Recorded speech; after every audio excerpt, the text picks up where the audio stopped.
नमस्कार, पॉलिसी में आपका स्वागत है। मैं हूं आपके साथ राजकीय चंदन डलते। अभी तक की मुख्य हेडलाइंस पर। नेता प्रतिपक्ष तेजस्वी यादव का ऐलान, हमारी सरकार आई तो खाली पड़े 4.5 लाख पदों पर होगी बहाली।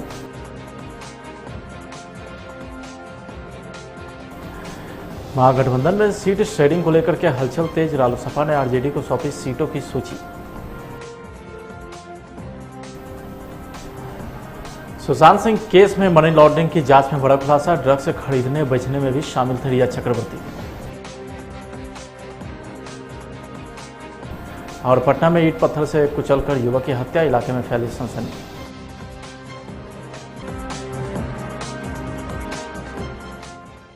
अब खबरें विस्तार से। राजधानी पटना से बड़ी खबर आ रही है, जहां सुबह सुबह पटना पुलिस और शराब तस्कर में मुठभेड़ हो गई है। इस दौरान पुलिस को 4 राउंड गोली भी चलानी पड़ी। बताया जा रहा है कि शराब तस्करों ने भी गोली चलाई है। इस गोलीबारी में एक युवक के पेट में गोली लगने की भी बात सामने आ रही है और मौत की भी बात सामने आ रही है। तो वहीं एएसआई को भी गोली लगी है। उन्हें पहले पीएमसीएच में भर्ती करवाया गया, बाद में गंभीर स्थिति को देखते हुए निजी अस्पताल से ट्रांसफर कर दिया गया। घटना जक्कनपुर थाना क्षेत्र के आर ब्लॉक की है।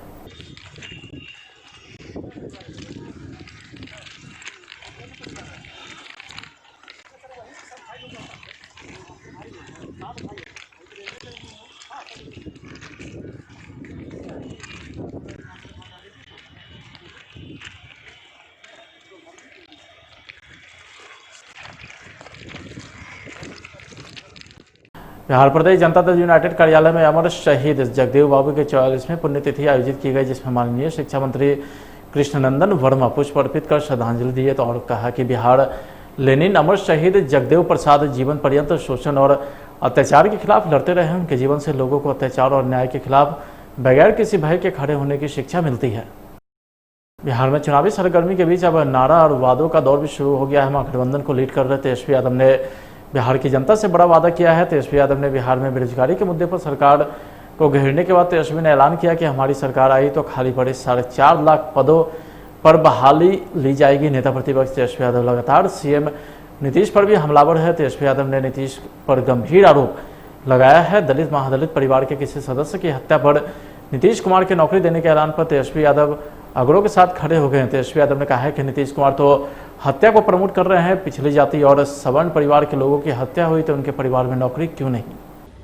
नीतीश कुमार जी ने क्या किया बिहार के लिए? ना तो वो गरीबी मिटा पाए, ना बेरोजगारी मिटा पाए, ना पलायन को रोक सके। उन्होंने केवल भ्रष्टाचार जो है वो बढ़ाने का काम किया और लगभग 2 पीढ़ियां, बिहार के 2 पीढ़ियों को उन्होंने बेरोजगार रखा है, भूखे मारने का काम किया है। इन पे कभी भी नीतीश कुमार जी जो है चर्चा नहीं करना चाहते, ना कोई काम करना चाहते। जब चुनाव आएगा तो घोषणाएं बड़ी बड़ी करेंगे, लेकिन जो व्यक्ति 15 साल में काम नहीं कर पाया वो 2 महीने में कैसे करके दिखाएगा? जिस व्यक्ति को बिहार की जनता ने 15 साल दिए तब भी वो गरीबी नहीं मिटा सकते, बेरोजगारी नहीं मिटा सकते, पलायन नहीं रोक सकते, तो वो 2 महीने में कैसे जो है सभी लोगों को रोजगार देगा? अब नियोजन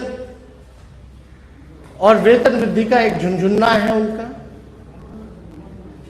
आप देखिएगा जितना भी अभी चुनाव आएगा तो कल ही जैसे SC ST भाइयों का अगर किसी का हत्या हो जाता है तो उस परिवार में नौकरी नीतीश कुमार जी देंगे, ये उन्होंने ऐलान किया है जब चुनाव आ रहे हैं तब।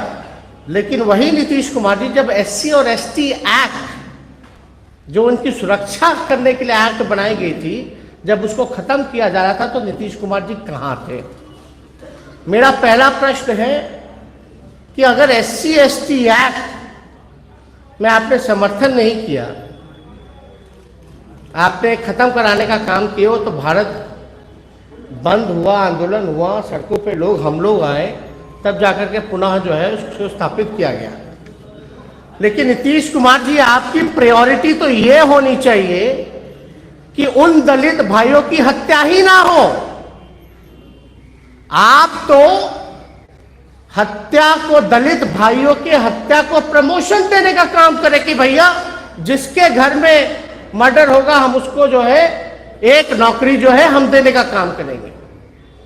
तो क्या स्वर्ण जातियों में अगर हत्या होगी किसी स्वर्ण जाति का तो उनके परिवार से नौकरी क्यों नहीं मिलेगा? पिछड़े जाति में अगर हत्या होगी तो उनके जाति के उनके परिवार में के लोगों को क्यों नहीं मिलेगा? अति पिछड़े कि अगर हत्या होगी तो क्या उनके परिवार में से नौकरी नहीं मिलेगा? क्या आदिवासी भाई की हत्या होगी तो क्या उनके परिवार में नौकरी नीतीश कुमार जी नहीं देंगे?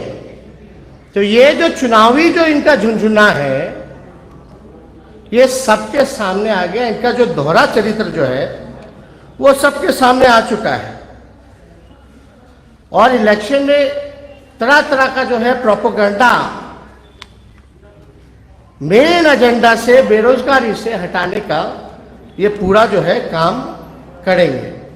लेकिन वाकई में अगर आप देखें तो बिहार में जिसने भी ग्रेजुएशन किया है, जो पोस्ट ग्रेजुएट हैं, जो पढ़े लिखे डिग्री वाले लोग हैं, चाहे इंजीनियर हो, डॉक्टर हो, नर्सेज हो, आज बेरोजगार है। विधानसभा में नौकरी निकलती है चपरासी का, ड्राइवर का, तो जो पीजी किया हुआ है, जो डॉक्टर का डिग्री लिया हुआ है, जो इंजीनियर है, वो रिक्रूटमेंट के लिए वो अप्लाई करता है जॉब के लिए, लेकिन वहां भी उसका जो है जॉब नहीं मिल पाता। लगभग 5.5 लाख आवेदन जो है विधानसभा में चपरासी और ड्राइवर के लिए गए थे, जिसमें कि अधिकांश लोग जो थे डॉक्टर का डिग्री, इंजीनियर का डिग्री, पोस्ट ग्रेजुएट का डिग्री लेकर के बैठे थे। आप लोग याद कीजिए जब लॉकडाउन हुआ तो भारी संख्या में मजदूरों का आना हुआ, लगभग 40 लाख से भी ज्यादा मजदूर आए। नीतीश कुमार जी ने बोला था, उनकी सरकार ने बोला था कि वो रोजगार देंगे, सभी लोगों को रोजगार देंगे, मैपिंग की जाएगी सब लोगों का, प्रतिभा जिसकी जो प्रतिभा होगी उसके अनुसार जो है उसको रोजगार दिया जाएगा। सरकार नहीं दे पाई। जब सरकार नहीं दे पाई तो सुप्रीम कोर्ट का ऑर्डर आया कि बिहार सरकार को फटकार लगाई गई। जो आर्थिक तंगी से जो गरीब परिवार, जो मजदूर जो जूझ रहा है इस कोरोना महामारी में, जो घर लौटा है, जिसके घर लौटने को आपने मना कर दिया था और कोई सहयोग नहीं किया, बल्कि उनको गुंडा क्रिमिनल आपने कहा, सुप्रीम कोर्ट ने कहा कि उन सभी लोगों को रोजगार की व्यवस्था आप सुनिश्चित कराइए। बिहार विधानसभा चुनाव को लेकर के महागठबंधन में सीट बंटवारे को लेकर के संशय के बादल अब धीरे धीरे छटते नजर आ रहे हैं। सहयोगी दलों के बीच बातचीत जैसे जैसे आगे बढ़ती जा रही है, वैसे वैसे उम्मीद जताई जा रही है कि आने वाले कुछ दिनों में सीट शेयरिंग को लेकर के महागठबंधन में शामिल सभी दल एक मत हो जाएंगे। महागठबंधन में शामिल सभी दलों में सीट बंटवारे को लेकर बातचीत अब करीब करीब अंतिम दौर में है। राजद से 2 चरण की वार्ता के बाद रालोसपा ने अपनी दावेदारी वाली सीट का नाम भी उसे सौंप दिया है। सुशांत सिंह राजपूत की मौत के मामले में ड्रग एंगल की जांच कर रही नारकोटिक्स कंट्रोल ब्यूरो रिया चक्रवर्ती पर शिकंजा कसता दिख रहा है। सूत्रों के मुताबिक मनी लॉन्ड्रिंग की जांच के दौरान केंद्रीय एजेंसी को रिया के मोबाइल से एनडीपीएस एक्ट में आने वाले ड्रग्स की सप्लाई, उनका सेवन, उनकी खरीद फरोख्त में रिया की संलिप्तता का पता चला है। आपको बता दें कि केंद्रीय जांच एजेंसी ने इस मामले की तह तक जाने के लिए रिया के फोन का क्लोन भी तैयार किया था, जिसमें ड्रग्स से जुड़े कई अहम जानकारी हाथ लगी है। आपको बता दें कि सुशांत सिंह राजपूत की मौत के केस में ड्रग एंगल की जांच कर रही नारकोटिक्स कंट्रोल ब्यूरो की टीम को भले ही रिया चक्रवर्ती के घर से कुछ खास सबूत हाथ न लगे हो, इसके बावजूद इस मामले में रिया चक्रवर्ती की गिरफ्तारी संभव है। पटना और हाजीपुर को जोड़ने वाले एकमात्र लाइफ लाइन महात्मा गांधी सेतु पर इन दिनों जाम की समस्या से यात्रियों की मुसीबत बढ़ गई है। दरअसल गांधी सेतु के पूर्वी लेन पर मरम्मत का कार्य चालू होने से वाहन के परिचालन पर रोक लगा दिया गया था, तो वहीं वाहनों का परिचालन गांधी सेतु के पश्चिमी लेन पर चालू किया गया है, जिससे वन वे होने और वाहनों के दबाव बढ़ने से जाम की स्थिति उत्पन्न हो गई है। आपको बता दें कि गांधी सेतु की जर्जर हालत को देखते हुए 2014 में केंद्र और राज्य सरकार के बीच इसके पूर्वी और पश्चिमी लेन को मरम्मत करने पर सहमति बनी थी। 2017 में इसका निर्माण शुरू हुआ था। पहले पश्चिमी लेन को तोड़ा गया और जिसका निर्माण किया गया। 6 अगस्त को केंद्रीय मंत्री नितिन गडकरी ने इसका उद्घाटन किया था। फिलहाल गांधी सेतु के पूर्वी लेन पर मरम्मत का कार्य होने तक वाहनों का परिचालन पश्चिम लेन से शुरू किया गया है।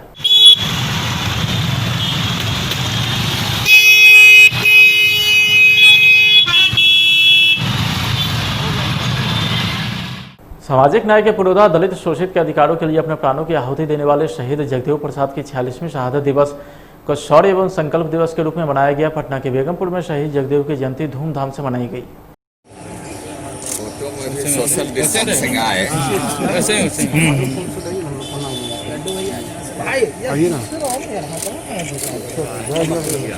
जगदेव बाबू अमर रहे, जगदेव बाबू अमर रहे।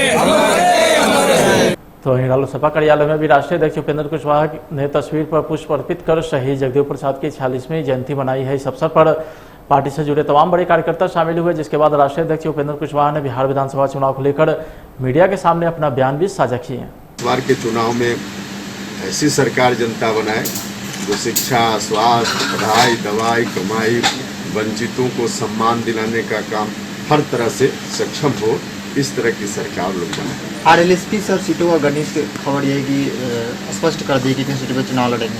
नहीं, वो तो तय होगा, फिर हम बताएंगे। सर लिस्ट सौंपा गया है सर जगदानंद सिंह को, जो भी है प्रोसेस के बाद जो डिसीजन होगा हम बताएंगे। सर तो क्या तैयारी चल रही है सर इलेक्शन की? कुछ अभी इलेक्शन की तैयारी तो भरपूर है, पूरी एकजुटता के साथ हर बूथ पर हमारे साथी खड़े हैं। 243 जगह चुनाव है बिहार में, सभी जगह सभी बूथों पर हमारे साथी खड़े हैं। महागठबंधन के साथ मिलकर पूरी मजबूती से हम लोग चुनाव लड़ेंगे, जीतेंगे और सरकार बनाएंगे। लगातार बीजेपी जेडीयू वर्चुअल कर रही है, आप लोग सब दिख नहीं रहे। वर्चुअल इसलिए कर रहे हैं कि एक्चुअल में उनके पास धरातल पर कुछ है ही नहीं करने के लिए। तो जो धरातल पर नहीं होता है वो एक्चुअल नहीं होता है, वर्चुअल करता है। वर्चुअल कर रहे हैं, करते रहे, अब उनकी मर्जी। हम लोग हर तरह से तैयार। महागठबंधन के साथ उपेंद्र कुशवाहा खुश है या जहर पीने वाली बात आ रही है?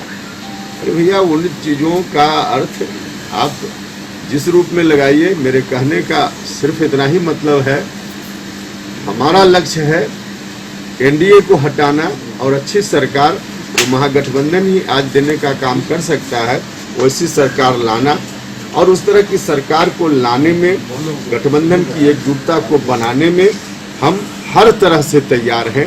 यही मेरे कहने का। बिहार के मुजफ्फरपुर में आए दिन सड़क दुर्घटना का मामला सामने आते रहता है। सड़कों पर गाड़ी दौड़ते ही बेलगाम हो जाती है।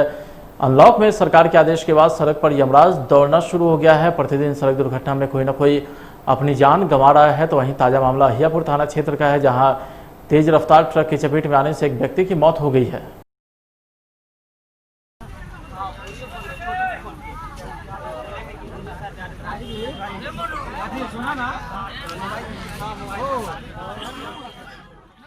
चचेरा भाई है और ये ड्यूटी के लिए सवेरे घर से निकल रहा था। 4 लाइन में काम करता है एनएच में। हम वहाँ का कॉन्ट्रैक्टर हुए, ठेकेदार हुए, और यहाँ से जो है कि निकल रहा था काम करने के लिए। तो सवेरे हमको अचानक फ़ोन आया कि ये यहाँ एक्सीडेंट कर गया है और ये मतलब यहाँ पे मर गया है। अभी तक जो है ना कि एनएच ऑफिस से कोई लोग आए नहीं है देखने के लिए। वो कह रहे हैं कि जाम में हम फंसे हुए हैं, वो आने वाले हैं, ठीक है ना। थोड़ा सा वो जो है ना कि मतलब आप लोगों का क्या मांग है? मांग है कि हम लोगों को जो एकलौता बेटा है, 5 बहन पे 1 भाई था, ठीक है, बहुत गरीब परिवार से है, जो है ना कि इनका मुआवजा मिलना चाहिए, ठीक है, सरकारी जो मुआवजा मिलना चाहिए। और जो है कि मतलब एनएच ऑफिस से भी इसको कुछ मुआवजा मिलना चाहिए, ठीक है ना।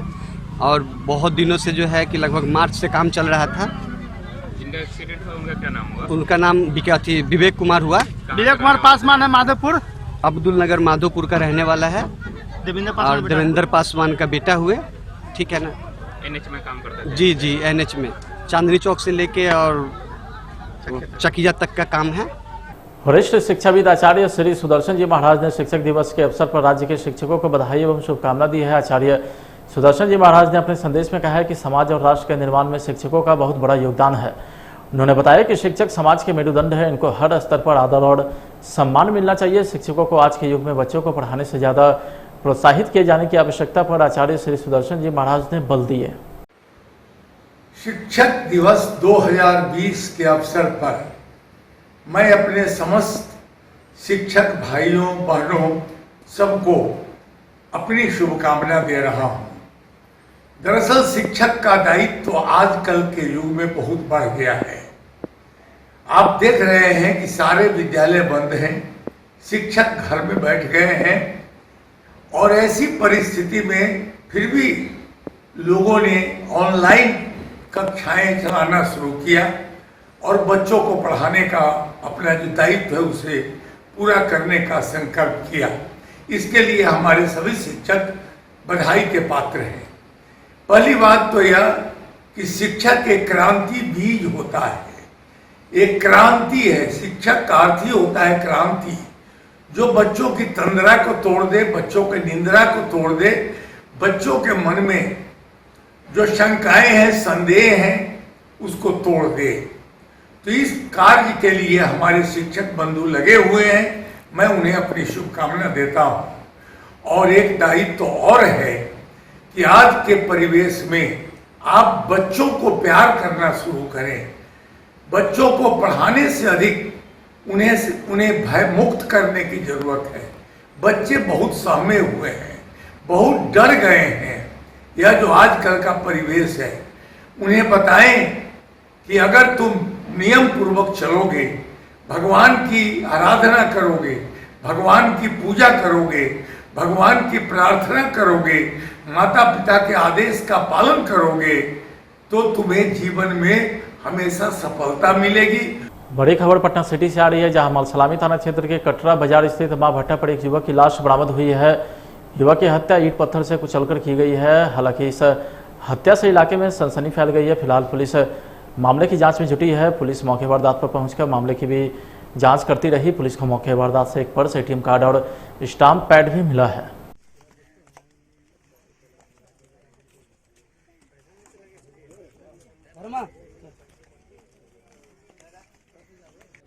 क्या पता चला? सुबह आए तो देखे भीड़ लगा हुआ है। देखे एक लाश आदमी का गड्ढे में ईंटा से कूच के पानी में डुबाया हुआ है। लाश तो पहचान में नहीं आ रहे हैं, फूल गया है। अब इसका पता प्रशासन भी आए हैं, पता कर रहे हैं। आजकल क्या लगता है हत्या किस तरह की हुई? अब लाश के बगल में स्टाम्प, एगो मोहर वाला स्टाम्प रखा हुआ है और लेन देन के मामला लगता है। कुछ पैसा कौड़ी का लेन देन होगा। ईंट पत्थर से कूच के गड्ढा में डुबाया हुआ है एक, और पूरा मुँह यहाँ को कर दिया गया। पहचान अभी तक नहीं हुई है। अररिया के सिमराहा थाना में कार्यरत एक महिला कर्मी का शव उनके निजी आवास पर फंदे से लटका मिला, जिसके बाद इलाके में सनसनी फैल गई। तो वहीं इस मामले की सूचना अररिया SP हृदयकांत को दी गई, जिसके बाद SP महिला कांस्टेबल के निजी आवास पहुंचे और मामले की जानकारी ली, जिस दौरान उन्होंने आसपास के लोगों से पूछताछ भी की है। अब यह स्पष्ट नहीं हो पाया कि महिला कांस्टेबल ने आत्महत्या क्यों की। देखकर हत्या है या आत्महत्या लग रही है। अभी कुछ भी कहना उचित नहीं होगा। हमने इसके लिए विधि विज्ञान की टीम बुला रखी है, वो अभी पहुंचने ही वाली है यहाँ पे। उनके द्वारा एक एक बिंदुओं की जांच की जाएगी, उसके बाद ही कुछ कहना उचित पड़ेगा।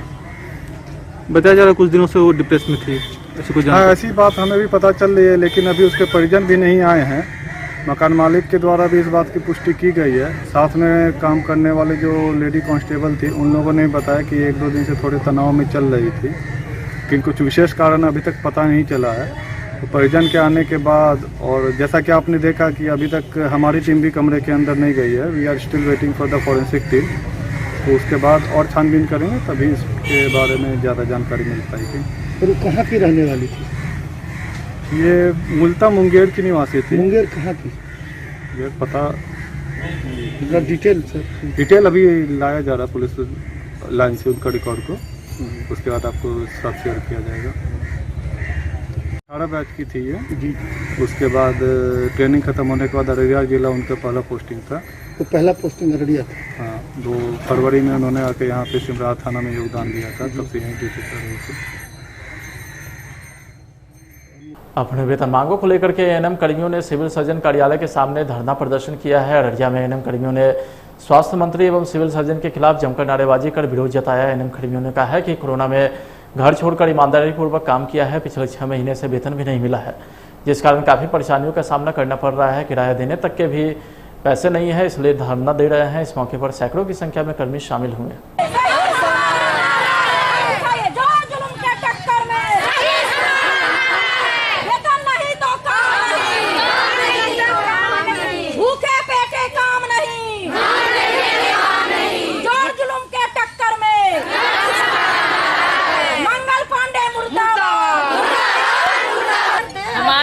दूर से बहने आकर के इस कोरोना के विश्वव्यापी कोरोना महामारी में रात दिन एक करके काम करती रही।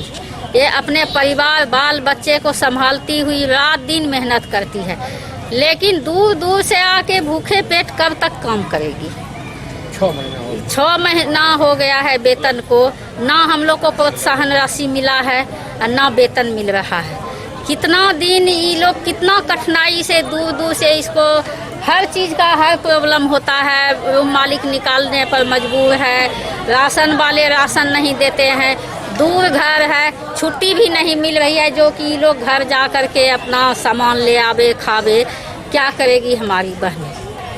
मजबूर होके आज ये कदम इन लोग को उठाना पड़ा। कोरोना जैसी महामारी में हमारी एनएम लोग दिन रात एक करके पीएचसी से लेके एचएससी लेकर के स्टेशन तक हमारी एनएम एकजुट हो करके दिन रात हो करके हम लोग काम किए हैं। 7 महीना से हम लोगों को ये भ्रष्ट सरकार हम लोगों को वेतन नहीं दे रही है।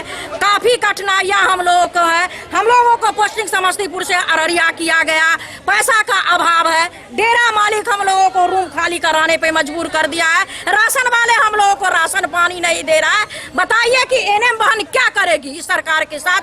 अपना धरना प्रदर्शन नहीं करेगी, काम बंद नहीं करेगी, तो ये सरकार जो भ्रष्ट है हम लोगों को वेतन नहीं देगी। स्वास्थ्य मंत्री से क्या मांग करेंगे? हम लोग अपना वेतन मांग करते हैं, जो काम किए हैं वो लोग हमारा दाम दे। अपने पदाधिकारी तो अपना वेतन निकाल लिया है और एनएम को वेतन को काहे रोक लगा के रखे हुए हैं। उसी जगह 210 हेड का वेतन दिया गया, 2011 हेड को काहे नहीं वेतन दिया जा रहा। राघोपुर विधानसभा के दाऊद नगर में राष्ट्रीय जन संभावना पार्टी के राष्ट्रीय अध्यक्ष उपेंद्र सैनी ने बैठक का आयोजन किए। इस बैठक में राष्ट्रीय अध्यक्ष ने अपने पार्टी के प्रदेश सचिव नरेंद्र शर्मा को राघोपुर विधानसभा से अपना प्रत्याशी घोषित किया है। इस मौके पर पार्टी के चुनाव प्रभारी संतोष सिंह और ओम प्रकाश चौहान के साथ अशोक कुमार यादव, संजीत कुमार, सीताराम सिंह, अशोक मालाकार, रघुनाथ मिश्रा सहित दर्जनों लोगों ने समर्थन किया और जोर शोर से जिताने का वादा किया। देखिए, आज हम राघोपुर विधानसभा में हैं और यहाँ से हम अपने पार्टी का नरेंद्र शर्मा जी को घोषणा कर रहे हैं। यहाँ से जीत करके यहाँ पर चौमुखी विकास करेंगे और यहाँ के जनता भी यहाँ पर है, इनका भी सहयोग मिलेगा। भाई मिलेगा ना? मिलेगा भाई। देखिए, यहाँ के जनता बैठे हुए हैं और इन्हीं के हाथ में है जिताना। ये लोग आश्वासन दिए हैं, जरूर जिताएंगे, क्योंकि एनडीए की सरकार से पूरा त्रस्त है और यहाँ जो विधायक है राजद से उससे भी त्रस्त है। तो आप लोग जरूर इनको जिताएं और चौमुखी विकास होगा। इसीलिए मैं यहाँ से आज इनको घोषणा कर रहा हूँ और अपने पार्टी चले रहेंगे। जय हिंद, जय भारत। फिलहाल आज की खबर में इतना ही। अब देखते रहिए प्लस न्यूज। नमस्कार।